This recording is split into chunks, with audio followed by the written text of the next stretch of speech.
This game tonight, you know, it's one of the toughest losses that I think that I've been involved with, and on many levels what this team's been through since we were in Oklahoma City, and the season was stopped. What we went through over a period of months to have this group come back together here in Orlando, and just to see the competitiveness, the unselfishness, the team that really came together and grew, and you wish we would have had a chance to keep playing. I think that's the thing that hurts the most right now. And congratulations, Denver was terrific. The way they competed too. I thought both teams just competed, but as far as our group goes, this was a group that I think was extreme privilege to coach and to be around over the past couple months. And it's as unique a situation, and one that I think we'll look back on with everything that's happened in our country, with social justice, with COVID, to see a group of players come together like that around such a difficult time, I think is something that I'll remember and is incredibly special. Okay, thank you for that, Coach. We'll go ahead now and get started. Eric Walden, Salt Lake Tribune. Hey, Quinn. Just given everything that you just mentioned, given everything that this team has gone through, and to then be on the verge of advancing to the second round and blowing a 3-1 series lead, what did you have to say to the team in the aftermath of this game when they came up just that much short? Yeah, I guess I would prefer not to say that we blew a 3-1 lead. I know that that's maybe semantics, but the way that we competed tonight, and what's happened over the last week in particular, I'm just unbelievably proud of the way that we competed. And what I remember about tonight is we were dead in the water in the first half, and we're playing well in a lot of ways. And our group just kept grinding and kept competing. And that's, to me, as significant as anything that happened in the game. All right, next question, David James, KUTV. Quinn, it looked like Donovan was getting going there offensively, but he had to guard Murray too. Did that slow him down offensively a little bit? Did you make a concerted effort to get other guys involved? What happened there? I think the entire game was just such a competitive, hard-fought game that there was just nothing that was easy. We wanted to have different people guard Jamal. Obviously, he's had a terrific series and is a great player. And, Royce was on him, Mike was on him. Donovan really, at a certain point felt like he really wanted to guard him. And we had other guys who could take some of the load offensively. Donovan Mitchell has had, an incredible series on so many levels. And tonight may not look like his best game of the series, but in many ways I felt like his character came out tonight as much as any other time, because nothing was easy the entire game. He defended, he attacked, and more than anything, he competed on a level that's unique. Next up, Sarah Todd, Deseret News. Quinn, what happened at halftime to make that, like you said, the team, it was dead in the water in the first half, and then it seemed like the mood and the attitude completely changed in the second? Well, we were struggling offensively early in the game. They were trapping, pick and roll, and their length and size was difficult for us to play against. And we missed some shots, but the floor was really, they shrunk the floor, so to speak. I think as we got closer to halftime, we found a little momentum, trying to really just open the floor up and attack, whether it be just driving the ball in space, or playing some small pick and roll. But we were in foul trouble in the first half too, so that knocked us back. But I thought at the end of the second quarter, when Rudy was out with foul trouble, that group that was in there, and really, as much as anything, Royce O'Neal, the job that he guarded Murray, he guarded Jokic, and during that time, I thought, our team, found life, and that continued through halftime. We just knew it was going to be difficult. It's always hard to come back, and particularly in a game 7. But we did find a little something as far as energy, and just kept playing. That was the biggest thing. Alrighty, Ben Anderson, KSL Sports. Quin, teams seem to have to take these lumps in their climbs to the playoffs. What did you learn from your team in this playoff series versus maybe what you had learned in years past? Well, I think it's hard to compare teams across different years. This series obviously was different in many ways. But I think, speaking for this group, and it's something that you felt going in, that this group had. It's a group with high character and competitiveness. And, the game presents you with all kinds of challenges. Like I said, these past months, there's been, even more things for everyone to try to absorb and process and then to compete. So, what I'll remember about this group and this experience is, the fact I wish we would have won the game, obviously, but I think we can be unbelievably proud of the way that we competed. Okay, last question, Eric Walden, Salt Lake Tribune. Quin, I know this is a tough question, just like coming minutes after a defeat, but where do you kind of go from here? Obviously, we've talked so much about not having Boy on and having to make adjustments. And have you thought at all about, what you want the team to look like going forward? I think you answered the question for me. Right now, I think everybody is emotionally spent, and we're gonna try to deal with this loss. Have a lot of gratitude for the opportunity that we've had here. Whatever's going to go on going forward, that's not something right now that I've given thought to. I'm sure that'll happen at some point, but right now, I'm proud to have had the opportunity to coach this team. It's been a unique group. The way that the game went tonight, as hard fought as it was emblematic of what this year was like. Hey, Donovan, I'm sure that you're feeling a lot of emotions right now after such a tough loss. I'm wondering if you could take me through just that final play and seeing Mike's shot not go down. We saw you go down to the floor after that for a minute. Gary kind of jumped out, spun. I didn't even know where he was, and he made a play. And then Mike they missed the layup, and Mike came down, and it looked good, man. But sometimes it's just the way it works. That's credit to them. They made a play. Credit to Jokic for making the hook shot. We fought hard and came back, man. I go to war with any one of these guys in the locker room, any one of these coaches. We could have easily chalked it up in the first half and said, well, but we have grit and fight, and that's all you can really ask for as a whole. And Okay, next question will come from Jonathan Scott, TNT. Everything that's happened in the bubble, as the journey comes to an end, what's your last words on your experience here in the NBA bubble? The NBA did an incredible job. It's doing an incredible job of allowing us to finish out the season, give fans exposure, and us to get our message out. With that being said, the pain that's on my face right now and the way I feel, I can only imagine what's going through these victims' families. And I know I'm probably going to go back there and cry again and shit, but I just want to go out and just say, look, man, like, this is a game. People lost their family members to police brutality and racism and shit, and I can only imagine. So I want to say that. I want to get that out there because the way that I'm feeling right now is nothing compared to that. And I appreciate the NBA and everybody in this league for continuing to push that message because it's not stopping.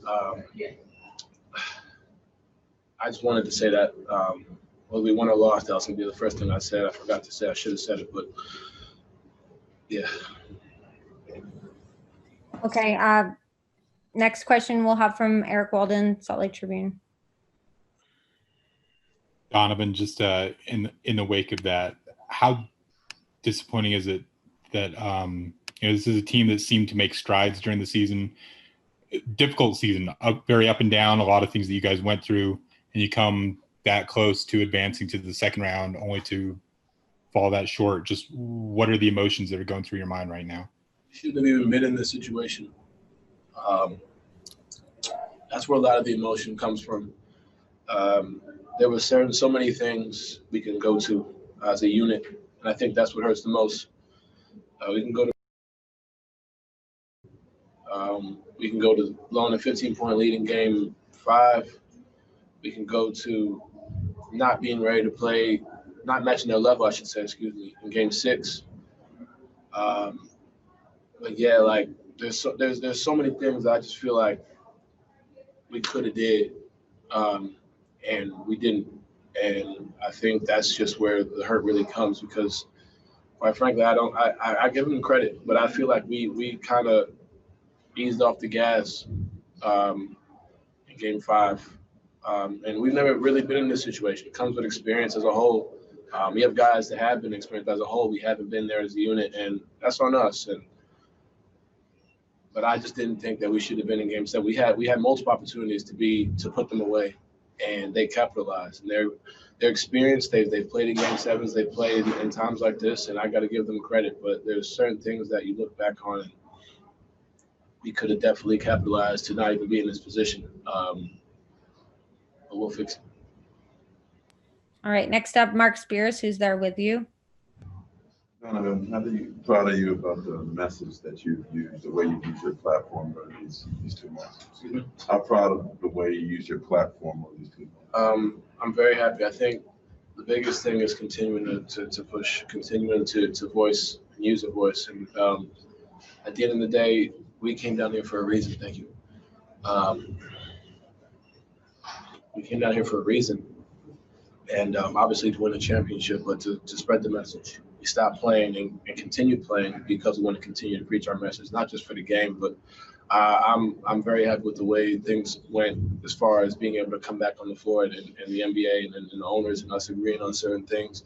And I hope this as these playoffs go, as everybody watches, we continue to push what's really needed in this world, man. And I've told you, Mark, I've seen both sides growing up and going to private school, being a predominantly white school, being really the only one black kids in the school. I've seen both sides. I told you during the week, I had to be one kid, and on the weekends when I was playing AAU, I was a different kid. There's 2 Americas, and I felt like I used my voice in the best way possible, and I'm going to continue to do that when we go home.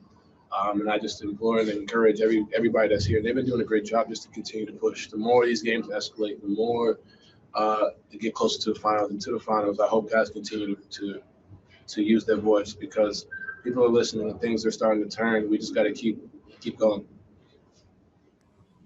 All righty. Tony Jones, The Athletic. Donovan, I know this might be a loaded question, but how do you guys go from being a 50-win, really good team, year after year to being a contender? What has to be done, and do you think that some of that is on you individually? Well, when we get Bojan back, I want to say I'm proud of everybody in this locker room because, to be honest with you, nobody picked us to even be in this situation. We had pictures of what every reporter, every single one, had Nuggets in 4, 5, 6. 1 or 2 had them in 7. We saw it. We used it as fuel. And to do that without our second leading scorer, guys stepped up, guys made plays. Getting Bojan back could definitely help. I think take my game to another level. Being able to play both ends of the floor, which I received a lot of. I feel like that was the reason why I was drafted to play defense. That's why I was picked. I wasn't picked to do all I've been doing, and I kind of evolved into that. But conditioning, continue to get my body right for that next level. Continue just to build chemistry. We went from being an unsalvageable team about 3 months ago to this, And I don't think anybody outside of us expected that. And I'm happy with the way we played. Obviously not the result, but look, man, like we got things that we know we can fix. And like I said, we felt like we kind of gave certain situations where we had control of the series and we let it get out of hand. And if you would have told us before coming here, we would have had control of 3-1 of the series without Bojan. Not to say I would have thought you were lying. I have faith in us, but it was something that just didn't seem. I guess a team like that too just didn't seem as real as it was. And we got down here, we worked, and everybody locked in, from the rookies to the coaches. We just got to do more. And when Bojan coming back, I'm not putting everything on Bojan, but like with him coming back, it's another weapon. And this won't happen again. Yeah. Okay. Question from Taylor Rooks, Bleacher Report. Who's there with you? Hey, Donovan. I know you walked us through the final play and what was going through your head then, but once that was over, you were on the floor for a bit. Can you walk me through the emotions that you felt on the ground? To be honest with you, I'm in shock. That was really it.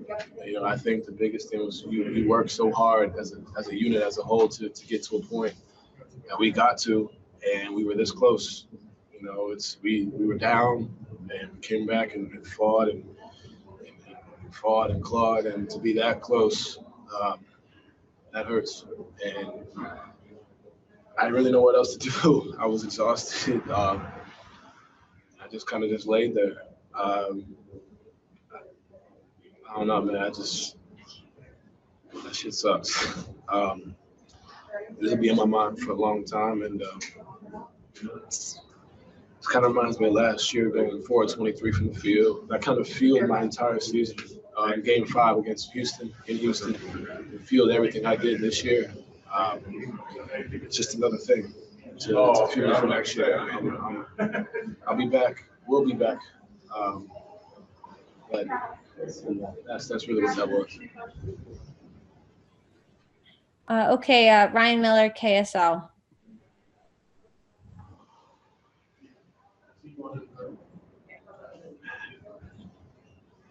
For now, what have you learned about yourself and your team having gone through this 7-game series? Ready to fight through anything.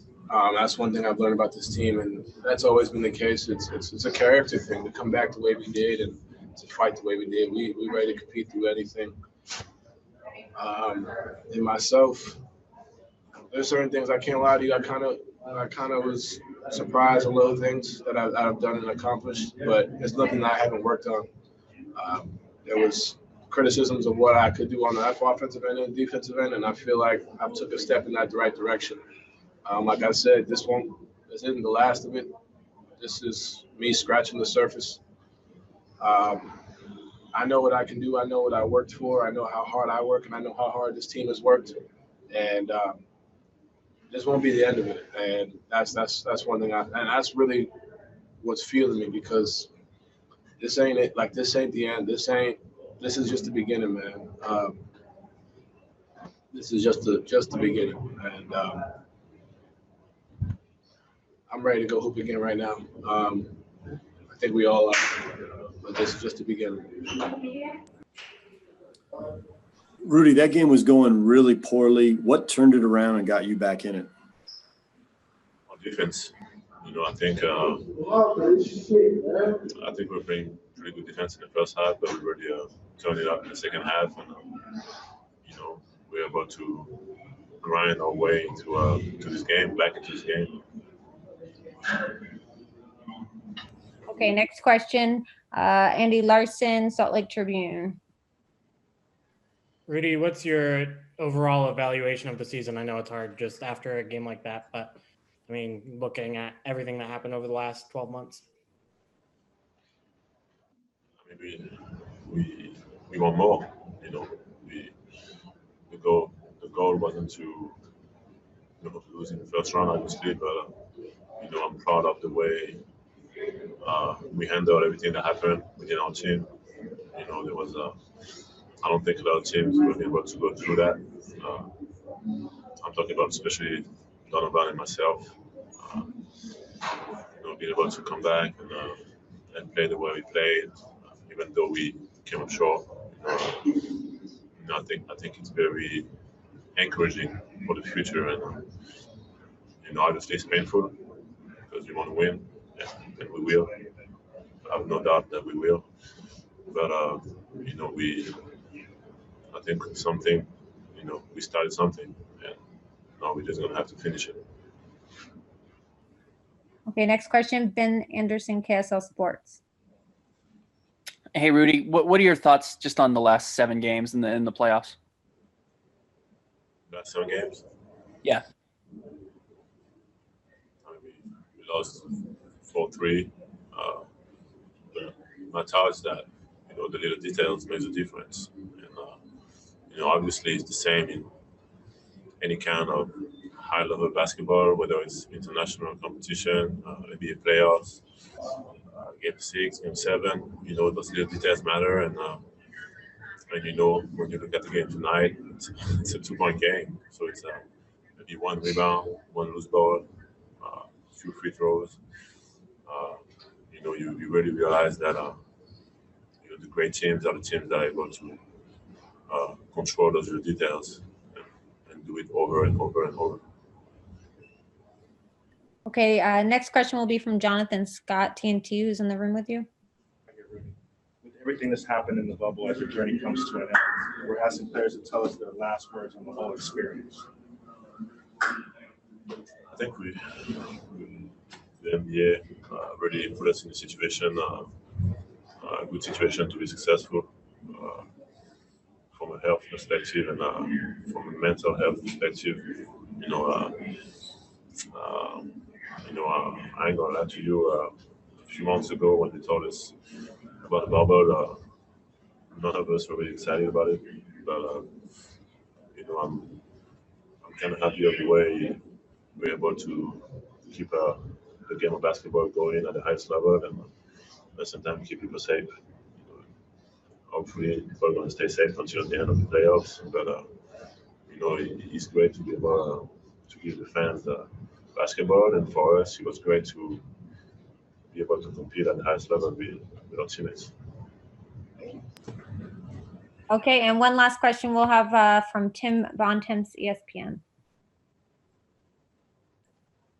Rudy, I was just curious what your thoughts are on the way the past 6 months or so have played out for you personally, and kind of just the way it's, this journey you've been on over the past 6 months, kind of where from, being in Oklahoma City on March 11th to now, kind of what has that journey been like for you? It's been a lot of adversity, both not just for me, but for all of us, as a team, for the rest of the world too. It's been some interesting few months, but like I said, I'm really proud of the way we've been able to handle that as a team, as human beings. And a few months ago, I probably wasn't in the right space mentally to go out and play with my team, but we found a way to make it happen, and be able to have my teammates support through the last few months, especially since we're in the bubble and after everything that happened. It was really something that lifted me up, and I really tried to give everything I could for this team, and we came up short, but I have no doubt that we're gonna win a championship. It might be painful right now, but I'm guaranteed that Donovan's gonna come back better. I'm gonna come back better, and we're gonna do anything we can that it's in our power to be a better team next year. Hey, Mike, I know this might be hard to answer just in the wake of, a few minutes after an incredibly difficult loss, but can you kind of just speak to what your thoughts and emotions are after, such an up and down season, so much kind of turmoil, both on the court and then life in general, to come that close to advancing to the second round and to fall that short? Definitely, just a devastating feeling right now. It hurts. It hurts more than any probably loss I've had in my career. Just so much you sacrificed, so much you gave up to be here, and how much these guys fought, how much these guys played for each other. It's tough to walk off that court. No one won't be back on it again until next season. So it's tough, man. It's tough, and you know, right now we just gotta try to keep our head up, stick with each other. You know, we gave everything we had. We tried different things. Guys stepped out of the box a little bit and made uncomfortable comfortable. And proud of each and every one of the guys on the team. Next, we'll go Sarah Todd, Deseret News. Hey, Mike. This is one of, I think, 4 Game 7s that you've been in. And we talked a little bit yesterday about, there not being a trick to it. It's Game 7, win or go home situation. Do you feel like this one hurts more because, it's coming later in your career and you were right there and it was so close at the end? Yeah, like I said before, this one hurts more than any other loss I've had. Like I said, I think it hits different just because of the sacrifices that you made to be here. It's not easy to ask guys to be here in a bubble and doing something completely different than you're used to, being away from your family, sacrificing a lot. And you do that to win a championship, to advance, to put everything you have on the line, and to lose, literally by the ball rattling in and out. It comes down to that, and that's tough. We have another from Eric Walden, Salt Lake Tribune. Yeah, Mike, speaking of that last shot, obviously kind of a chaotic finish, but it looked like you got a pretty good look at it. Were you happy with the look you got, and what were your thoughts as the ball left your hand?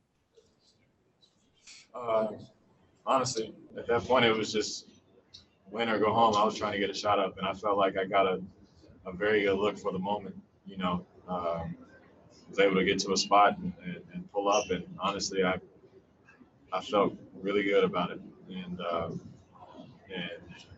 swore it was going in, and the way that when it did, that's what made it so much more devastating. I just, as soon as it left my hand, I held my follow through, and I thought for sure it was going in. And in a situation like that, when you don't know you're going to get another chance at it like that, we didn't know Craig was going to miss a layup, but, we had guys getting back, sprinting on defense just to try to make a play at the end. It's a good opportunity. We just got to take it and run, and that was the shot we got. And then we'll go with Sarah Todd, Deseret News again. Mike, what were the emotions like in the locker room right after that? I'm sure it was pretty raw, but can you just kind of tell me what it was like? Guys consoling each other. Obviously you had a lot of guys who were upset. There's a lot of hugging, a lot of guys just embracing each other. And, we know we worked very hard, and we had a great opportunity to move on here. And as long as we know we gave everything we had, you get the reaction like the guys gave in the locker room, complete exhaustion. And guys just, we all know we love each other. So the support in there was great. It's been an incredibly trying season. The team's been through a lot of up and downs. You had a 3-1 lead in this series. Just what's going through your mind now that you guys are headed home? Man, you just asked like 9 different questions in that. Obviously, right now, just devastated, really. I think we played so well, obviously, to get that lead, and knew they weren't obviously just going to fold over. They played well, obviously. Got to Game 7. Left it all out there. I'm obviously extremely proud to be a part of the team that I don't know what we got down, what the biggest margin was, but it's very easy to pack it up and go home at that point. And for our guys to not give up and just keep going. And, obviously after what we've been through with the pandemic and then losing Boyan and Mike dipping off for a baby, we've had a lot going on as a team, and yeah, I mean, well, I'm here anyway, but I wouldn't want to play for any other team. Eric, go ahead if you have a follow-up to that. Yeah, so just speaking specifically about this game 7, you guys obviously came out and struggled a lot offensively in the first half, and then really seemed to kind of fight your way back into it defensively in the second half. Can you kind of just talk about like the ebb and flow of how this game went? Yeah, I mean, it was 2 tired teams. I think I looked up at one point in that 3/4 time where that was like 60 all or something like that, which I don't know what our score at a 3/4 time was, but it was obviously 2 teams who have been playing hard and played really hard for 6 games, and then came into obviously a game 7. And like I said, it's really easy to get down. I don't know, it was 15 or 16 or whatever it is, and pack that up and then go home. We gave ourselves a chance. We left it all out there and just kind of started playing. I think we played a bit more free. I think we were a little not uptight in that first half, but both teams were trying to get going a little bit. They made some shots, we missed some. But I think they had 50 or something at half time, which defensively isn't horrible, but we obviously weren't scoring the ball ourselves. So, like I said, incredibly proud to be on a team and a part of a team that doesn't give up in those situations. And I mean, all you can ask for obviously is to give yourself a chance, and we had a chance. We had a couple things out of the timeouts, whatever it was, side ball, and then we had that look at the end by Mike. So obviously a lot to kind of process right now, but yeah, just proud to be a part of a team that never gives up. Hey, Jordan, it's obviously a pretty emotional time right now. Can you just take us through that last few minutes, and then also kind of overview your season with the Jazz and what you kind of hope to be back there? Do you hope to be back here next year? I mean, it was a crazy series. Those last minutes kind of, that was just a crazy series of plays. Playoff basketball, game 7. It's going to come close. We were down early, a lot of fight. Continued to keep playing, kept competing, made big plays. Everybody was, locked in, trying to help us win. So we got a good look at the end. Mike had a great shot. I thought it was dropping. It was definitely a great experience being here with the team. Coming, December. Me just finding my place here, just straight off the rip, it was a great experience. So, it was great. Okay, we'll go with Ryan McDonald, Deseret News. Jordan, what do you see happening this offseason? Is it just see what comes, or are you gonna push to re-sign back with the Jazz? What do you think?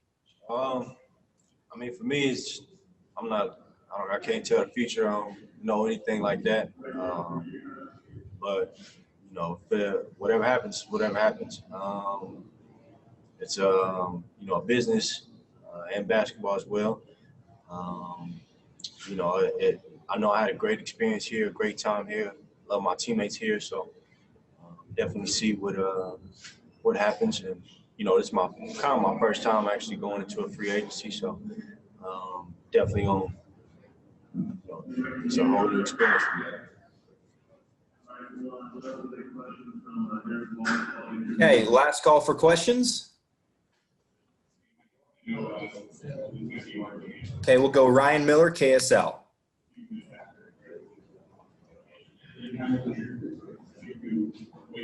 Ryan, you're up.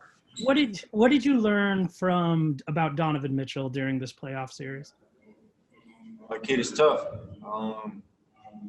Score, make plays. You're one of the best guards in the league. One of the best guards that I played with for sure. Best players I played with as well. So, you know, him leading this team, I've told him this when I first met him, to be honest with you. I think it was his rookie year, maybe. I think he won the slam dunk contest that year, and I talked to him. I ran into him. I think it was in LA. Just told him that, you know, I respect him for everything, how he's led the team. Just before I was even on Utah, and just seeing his growth, you know, being on the court with him, talking to him, it's just amazing. Especially how young he is. The league's in great hands. That's a star player right there, a star guard. That, you know, I'm gonna love watching. You know, I love playing alongside him as well. Being a friend and teammate, just being able to be around him it was a great experience. And I'm happy to see his career and how it's all filling out for him. Okay, next we'll go with Julio Nieves, La Guerra de la NBA, Puerto Rico. Julio, you're up. Hey, Jordan. Donovan Mitchell seemed very emotional after the game.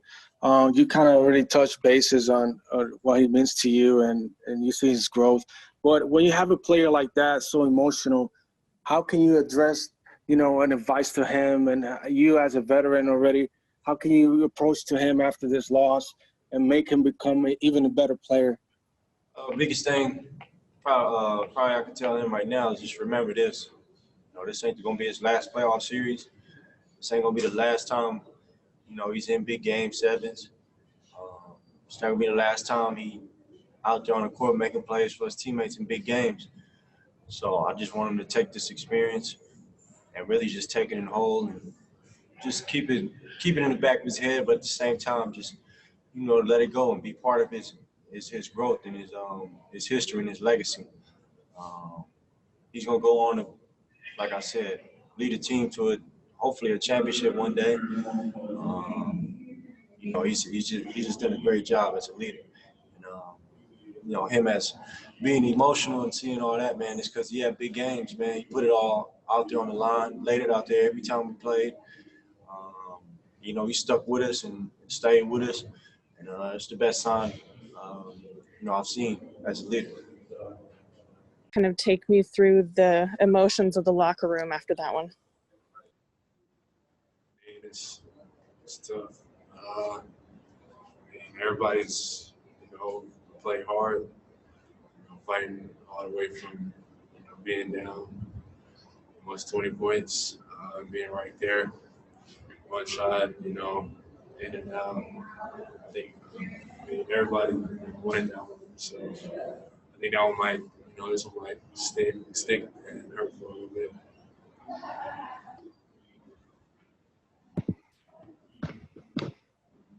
Sarah, if you have another one, go ahead.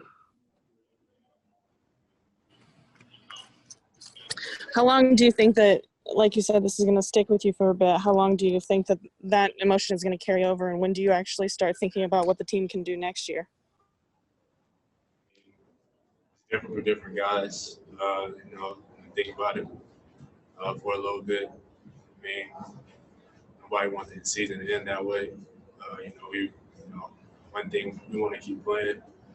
But, you know, we want to sit back, you know, reflect on it, and see what happens next year.